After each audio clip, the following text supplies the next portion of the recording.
원내대표에 송원석 의원이 선출됐습니다. 어제 다들 보셨을 텐데 이번만큼은 국민의힘이 좀 달라졌을 것이라고 기대했던 분들이 큰 실망감을 좀 표출을 하고 있으시더라고요. 아무래도 그 또 도로친윤당 되는 거 아니냐, 뭐 사실 아니냐가 아니라 도로친윤당이 됐죠. 이거에 대해서 실망했다는 목소리가 크게 나오고 있습니다. 일단 김준호 대변인님, 네. 송 의원이 혁신위원회 구성을 제안했다고 하는데 앞으로 당의 행보가 어떤 행보를 보일지 좀 예측하고 계신 게 있나요? 그러니까 일말의 기대를 하고 이제 원내대표 선거를 봤는데 사실 송원석 의원이 유리할 거라고 하는 거는 뭐 대체적인 판세 그쵸. 분석은 어제 그렇게 또 예측하셨죠? 네, 그렇게 될 것 같았고 또 한 번에 될 것 같다라고도 다들 얘기했지 않습니까? 그러니까 네. 표 갈라먹기를 이현승 의원과 했으면 좋았을 텐데 이현승 의원 같은 경우에는 너무 늦게 출마 선언을 했고 예. 그리고 이제 어쨌든 어제도 말씀드렸다시피 송원석 의원 같은 경우에는 친윤계에서 설득을 해서 나온 사람이기 때문에 기본적인 표를 깔고 시작했지 않습니까? 그렇죠. 그러니까 그 수준에서 이제 크게 벗어나지 않았기 때문에 혁신위를 이제 발족한다라고 했어요. 네. 근데 혁신위를 발족하는 것까지는 좋단 말입니다. 다만 이제 김용태 비대위원장이 내걸었던 혁신안에 관해서는 또 약간 거부하는 지금 움직임을 보이고 있거든요. 네. 그럼 혁신이라고 하는 게 사실 의결 기구가 아니에요. 그러니까 당 지도부나 비대위나 아니면은 당 지도부의 혁신안을 가지고 그거를 이제 당 지도부에서 의결해줘야 그 혁신안이 받아들여지는 건데 네. 그러니까 구색 맞추기 위한 혁신위를 왜 만드냐라는 말이죠. 혁신위원장부터 해가지고 혁신위원들까지 이제 배치를 해야 되는데 네. 그거에 대한 누가 그거에 대해서 기대를 하겠습니까? 그리고 혁신위 같은 경우에는 김용태 비대위원장 임기가 끝난 6월 30일 이후에 이제 할 것 같은데 그럼 그게 비대위원장이 할지 새로운 비대위원장이 할지 아니면 원내대표가 비대위원장 권한 대행을 맡아가지고 할지 아니면 뭐 어떻게 할지도 계획이 없지 않습니까? 그냥 그렇죠. 덜렁 공약으로 혁신위를 이제 발족한다라고 했는데 그거에 대한 기대 아무도 안 하고 있거든요. 그러니까 그냥 이왕 이렇게 된 거. 그다음에 또 송원석 의원이 그 말을 했어요. 혁신위를 얘기하면서 수도권 민심을 우리가 품어야 된다라고 하는데 잘 품을 거라고 생각합니다. 잘 품으면 되죠. 예. 아, 나는 수도권 민심을 품는 방법이 있어요. 소원석 원내대표가 김천 나 3선 해봤으니까 많이 했다. 내가 개항을해 가겠다. 하면 되는 거죠. 수도권 민심을 네. 담을 수 있는 의원직을 사퇴하고 의원직을 사퇴하고 개항을 해 가겠다. 그러면서 이제 김천에는 우리 당에 또 이제 새로운 자산이 될 만한 사람들을 뭐 예를 들어 뭐 한동훈 대표도 괜찮겠다. 맞아요. 예, 공천해가지고 이렇게 하고 송원석 우리 원내대표는 개항을 해 가서 수도권 민심을 잡으러 앞장서 가는 겁니다.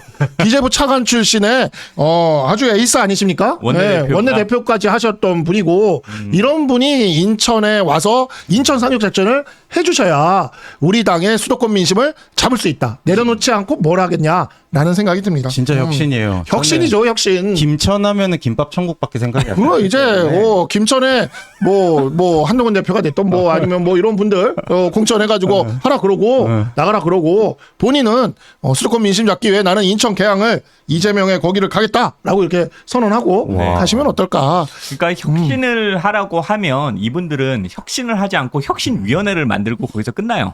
그러니까 맞아. 대체적으로 그래. 창조경제를 한다 그러면 창조경제를 하지 않고 창조경제 센터를 만들고 끝나. 야. 거기서 테이프 커팅하고 끝나요. 맞아요. 그러니까 이번에도 혁신위를 만든다고 했을 때 아니 지금도 국민의힘 당사 앞에서 회신하라고 하잖아요. 그럼 네. 회신을 하고 혁신을 하고 진짜 그런 걸 실천적으로 보여주는 건 방금 박상수 변호사님 말씀하신 것처럼 네. 이런 파격적인 행보를 하라는 거지. 네. 무슨 위원회 하나 만들고 거기 친윤 인사들 몇 명 꽂아놓고 끝. 그러면서 흐지부지 싫어하면 사람들이 잊어주길 또 바라고. 그러니까 약간 이런 게 가장 큰 문제가 아닌가 싶은데 박상수 변호사님은 지금 송원석 원내대표 호가 막 출발을 했는데 네. 앞으로 향후 행보 그러니까 그 가장 구체적으로는 그 쇄신안을 당원 투표에 붙이라고 요구를 하는 게 있잖아요. 네네. 김용태 비대위원장이 그거 받을 것 같아요? 안 받아요, 안 받고 네. 혁신이 만들어서 혁신위에서 논의하라고 얘기하고 일단 위원회한테 맡겨놓는 거죠. 던져놓고. 그리고 뭉개는 거죠. 그렇게 할 건데 그럼 혁신위원장을 누가 할 것이냐 이게 이제 관심이지 않겠습니까? 네. 저도 지금 방금 우리 여당 출입 기자님들이랑 점심을 먹고 오는 길인데 예. 점심 먹으면서 묻더라고요. 혁신위원장을 누가 할 것 같냐. 아, 네. 오늘 혹시 뭐 친한계 중에서도 혁신위원회 들어가는 사람이 있을 거 아니야. 뭐 지금 어쨌든 개파는 안 한다고 친한 친윤 둘 다 안 해야 된다라고 얘기하면서 그래서 지금 원내 그 지도부도 구성을 못 하고 있어요 지금.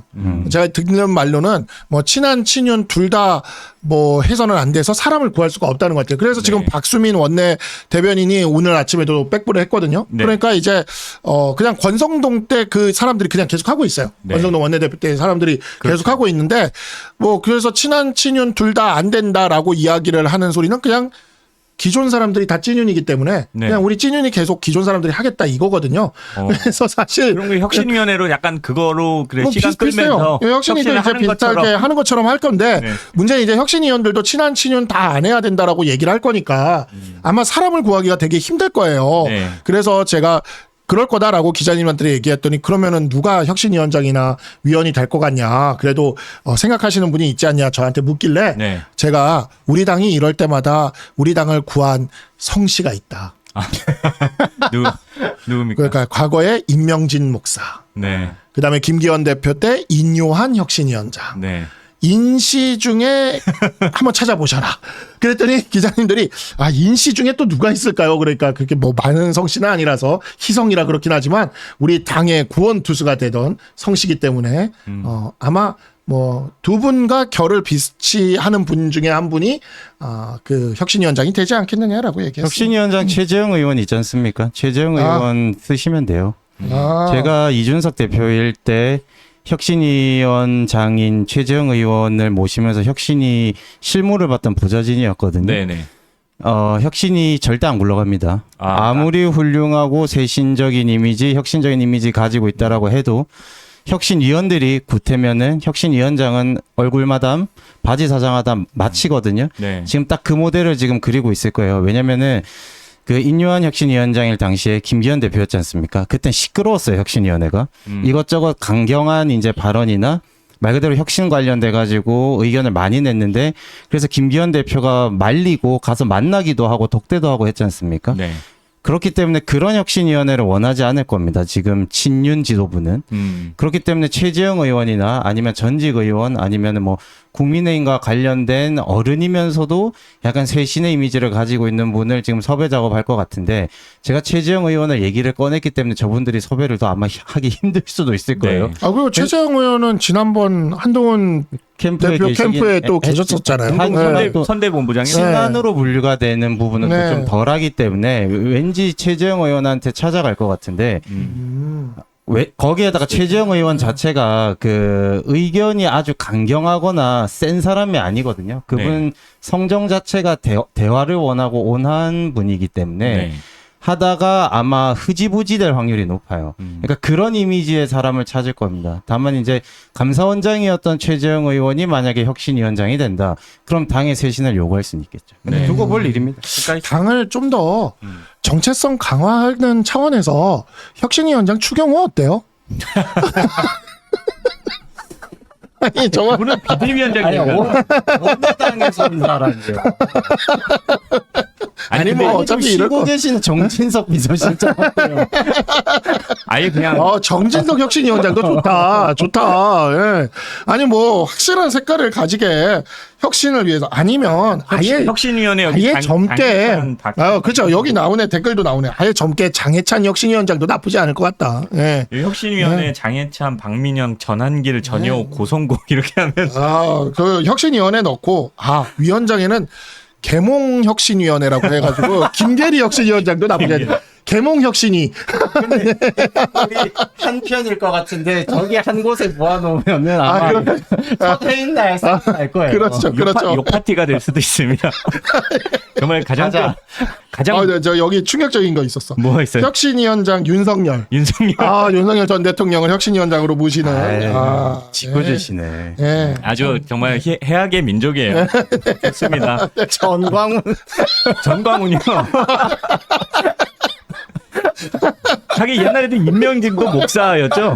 예, 목사님이었죠. 인명진. 네. 어쨌든 간에 그런 겁니다. 보수가 다시 혁신을 해야 되는데 혁신을 하지 않고 혁신위원회 만드는 걸로 혁신하는 흉내만 내다가 끝날 것 같은 게 가장 큰 우려고요. 경기일보가 지방지인데 의외로 약간 좀 뭔가 인사이트가 있어서 요거는 제가 한번 가져와 봤습니다. 대구의 수도권이 지금 인구가 1,300만이잖아요. 여기서 밀리면은 사실 앞으로 대선이든 뭐든 답이 없지 않습니까? 네. 그런데 지금 계속해서 보여준 모습은 국민의힘은 결국에는 영남 출신 다선 의원들 중심으로만 또 똘똘 뭉치고 있거든요. 야, 보면서 진짜 암담하더라고요. 예, 저도 인천에서 출마를 했던 사람으로서 네. 정말 인천 경기 지역 포기하고 우리가 전국 정당으로서 집권 가능성이 있는 정당으로서의 그 가능성을 유지할 수 있느냐. 예. 약간 조금 기대는 했어요, 사실. 그래도 원내대표 변화가 좀 선거에 대해서? 있겠지라고. 네. 근데 김태호 의원이 지난번에 권성동 의원이랑 원내대표 선거에서 받은 표가 34표였거든요. 네. 근데 이번에 김성원 의원이 받은 표가 30표에 오히려 4표가 줄었고요. 물론 이현승 후보가 그 약간 무게파적인 그 표를 가져가서 거의 한 16표 나왔으니까 그렇죠. 찐윤도 좀 줄은 거 아니냐라고 네. 볼 수도 있긴 하겠지만 이게 좀 더 이게 확장이 돼야 되는 상황이거든요. 지난번에 권성동 의원은 윤석열 대통령이 아직 있을 때였고 네. 지금은 탄핵까지 다 끝나고 심지어 대선도 패배한 상황인데 그렇죠. 그런데도 이렇게 오히려 김성원 의원이 지난번에 그 김태호 의원이 받은 표수보다도 4표를 적게 받았다라는 것도 약간 진짜 이 당이라는 우리 당에 대한 약간 그 일만의 기대도 사실 사라지게 만드는 결과라고 좀 볼 수가 있고요. 지금 우리 당에 대한 마음이 제 마음이 딱 그렇습니다. 지금 딱 그 정도다. 딱 그래요. 예. 사실 국민의힘 소속 국회의원들 중에 수도권 중진 다선이 없습니다. 그러니까 원내대표라고 하는 거는 사실 뭐 많은 분들이 출마하실 수도 있고 하지만 대체적으로 3선 플러스 알파 의원들이 원내대표를 하는 거지 않습니까? 그렇죠. 다만 TK나 PK 출신 의원들은 다선 의원들이 엄청나게 많습니다. 그렇기 때문에 어쩔 수 없이 영남당으로 가는 거거든요. 그러면 어쩔 수 없기 때문에 그럼 영남당으로 가야 되냐? 그러면 안 되죠. 당연히 안 되고 변해야 되는데 우리 당 자체가 어느 순간부터 영남당으로 쪼그라들었다는 이거를 반증하는 겁니다. 그러니까 선수라고 하는 게 하루아침에 쌓이는 게 아니라 4년, 8년, 12년 이렇게 쌓이는 게 그게 이제 선수가 쌓이는 거지 네. 않습니까?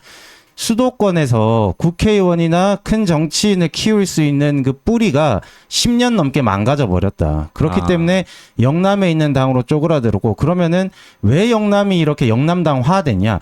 영남에는 사람을 발굴하는 게 아니라 배지를 단 사람이 계속 달아요. 그러니까 그 사람들이 지도부를 차지하고 지도부를 하게 되다 보면은 저절로 셀프 공천이 가능하거든요. 네. 그래서 이제 저희 당이 새 신안을 발표할 때 대체적으로 보면은 3선 이상들은 영남에 출마를 하지 말고 수도권으로 올라오라고 하는데 이분들이 난리가 나요. 그럼 그거를 누군가가 그립을 잡고 무조건 아니면은 박상수 우리 변호사께서 말씀했다시피 송원석 의원이 배지를 내려놓고 개항을해 나가는 그런 네. 결기를 보여주거나 중진들이 그 힘든 곳을 뚫고 나가려고 하는 그 발버둥을 쳐야 되는데 그런 거에 대해서는 똘똘 뭉쳐가지고 TK가 본인 의원들만 딱 저녁 자리를 만들어서 우리는 이 프레임으로 가자. 그러면은 우리가 당을 먹을 수 있으니 앞으로 가자. 이게 되는 거예요. 그러니까 이분들은 쉽게 말해서 선거운동을 하면서 유권자들도 만나고 엄청난 반대자도 만나요. 뭐 네. 박상수 변호사도 똑같았겠지만 제 얼굴이 박힌 제 명함을 누군가가 꾸깃꾸깃 해서 제 얼굴에 집어 던지고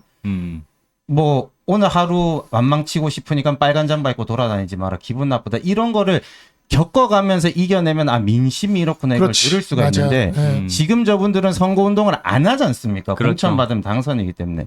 그러니까 이런 구조적인 문제를 우리가 깰 생각을 지금 할 수가 없는 상황이 되어버렸다. 근데 이미 훼손된 지 너무 오래된 거 아닌가요? 너무 10년 오래됐어요. 동안에 아예 그런 텃밭 자체가 무너져 버렸으면 15년이 넘어갔기 때문에 이거는 그냥 우리가 어떻게 하자 저떻게 하자가 아니라 인위적으로 칼을 대야 됩니다. 네.